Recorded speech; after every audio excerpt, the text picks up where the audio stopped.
Hey, what's up guys, Awesome Bomb here, and this is my last vlog video of my top 5 series for 2013 and 14 and whatnot.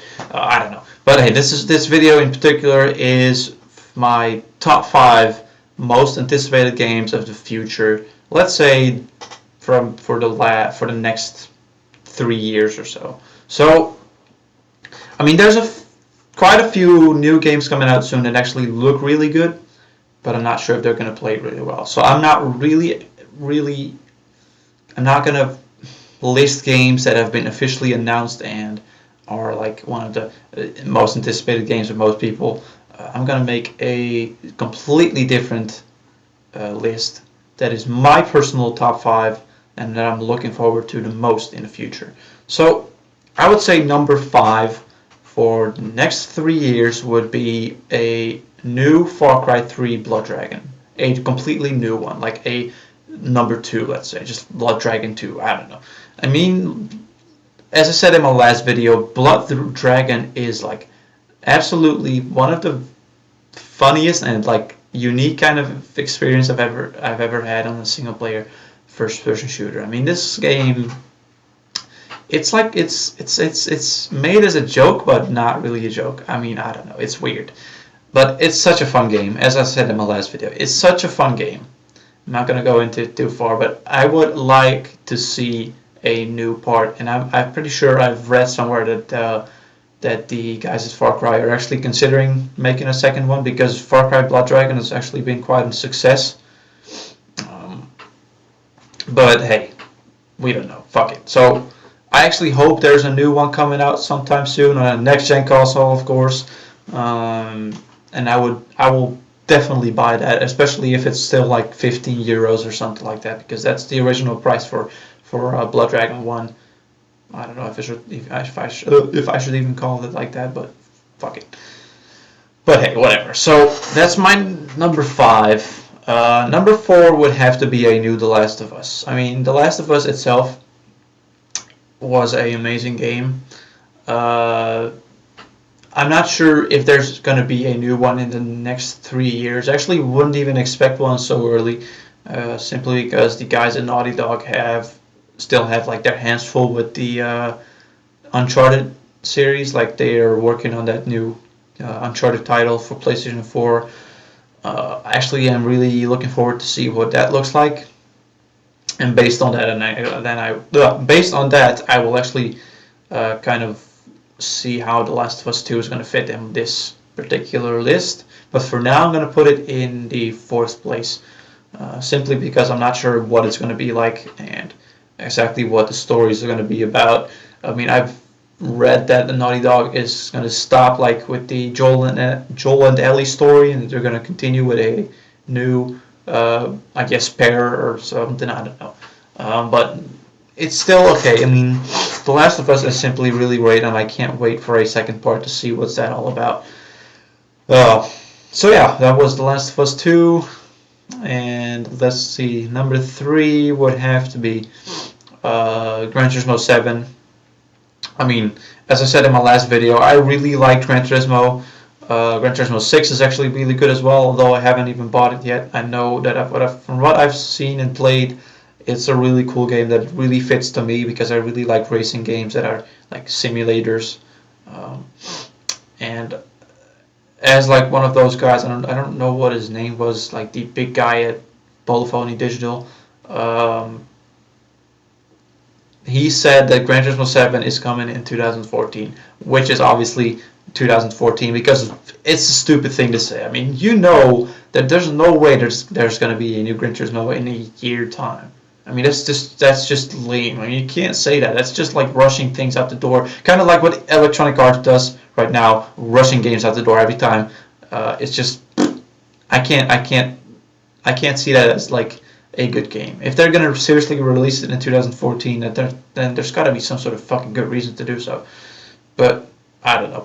Like, if it's gonna be like a Gran Turismo 6 remake, but with like better graphics and more tracks and shit, like, okay, that's reasonable, I guess. I mean, like, there's a good reason to do that, because it's not a big deal to make that game. So expect, if it's actually coming out in 2014, that it's just going to be a Gran Turismo 6 remake, which will then definitely give me a reason to buy it because I have not bought Gran Turismo 6 yet. But if it's actually a new game, like a completely new Gran Turismo, then I'm not sure. I'm not even expecting it to be released in 2014 then. But hey, well, as the guy said, actually, that 2014 is the best case scenario. I mean, there's no way that that's actually going to be released in 2014. But yeah, I mean, I guess it's going to be like around 2015, the end of that, or 2016, somewhere around that time, that Gran Turismo 7 is going to be released. So yeah, I'm looking forward to that to see what that's all about. And then that's that for number 3. Number 2 would be a new Ratchet and Clank on the PS4, of course, because they're done with the PlayStation 3. I mean, I can tell. Because they're Insomniac Games, the developers of Ratchet and Clank, have already started working on next generation, but only on Xbox One, with the Sunset Overdrive, in case you don't even know what that is. I mean, I myself don't even know what the hell that is. I mean, it's a game, open world, I don't know, something like that. But, I mean, there's some good signs in that game already. First of all, open world, as I said.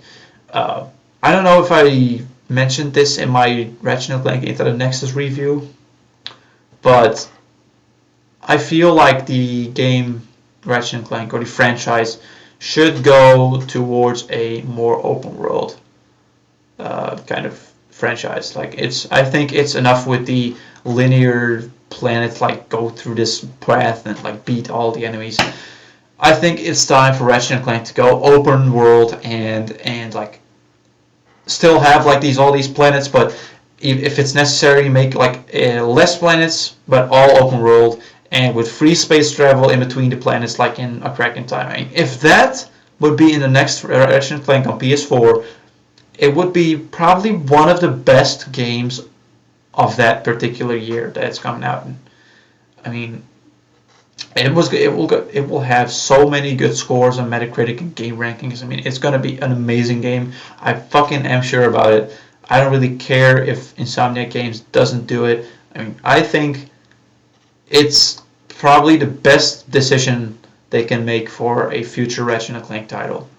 Just make it open world with less planets if it's necessary and free space travel in between planets and moons. Moons! Don't forget that. Moons, like in A Crack in Time.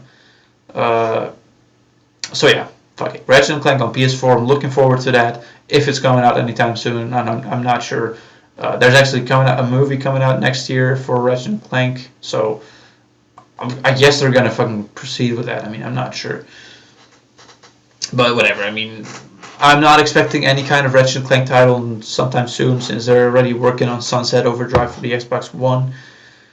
But perhaps, maybe in 2015, end of 2016, even if it's necessary, we will see an next Ratchet and Clank game. I hope so, on the PS4.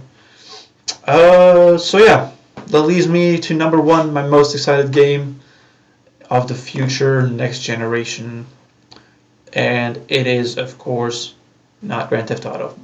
No, it's Infamous Second Son. So, I mean, you all know I've been talking about this game a lot, and it's just like I don't understand why people are so, they're not really looking forward to that game at all. Like, there's not many people who are actually looking forward to that game. It's really the underdog of the PS4. I mean, it's just like nobody's really paying attention to this game, and it's I believe it's going to be a really good game as well. So I don't know. I mean, perhaps I don't know. I mean, I'm expecting it to be a really good game. That's the point. That's why I'm really excited for this game. And I don't know. I mean, I've played Infamous 1 and 2. And you all probably know that because I've been saying that in my past video as well. It's a really good franchise, and I believe it has a lot of potential to actually be really good. And I like the way it's going. It's still an open world game. Open world, I really like open world, by the way. It's still open world, and they actually, like, instead of having like one main power, like with Infamous 1 and 2, like the main character had electric powers, like electricity. Now they have, apparently they have like multiple powers. I mean, they have only showed two by now, the smoke powers and the neon powers, but I'm pretty sure there's going to be like an extra one at least. But I mean, we don't know until the game is actually being released. But I am really looking forward to that. I mean, as soon as I get my PS4, I am definitely gonna buy that game with it. Uh, and that would really be my first game that I'm ever gonna play in a PS4. I mean, I'm pretty sure about that. So yeah, I think that's pretty much it for this video. I kind of want to make this one short. Like the last one was actually a bit too long for me. But hey, fuck it. So anyway, thanks for watching, guys. Hope you enjoyed. Let me know what you guys think about the future. Which games are you looking forward to the most? Yeah. So thanks for watching. Later.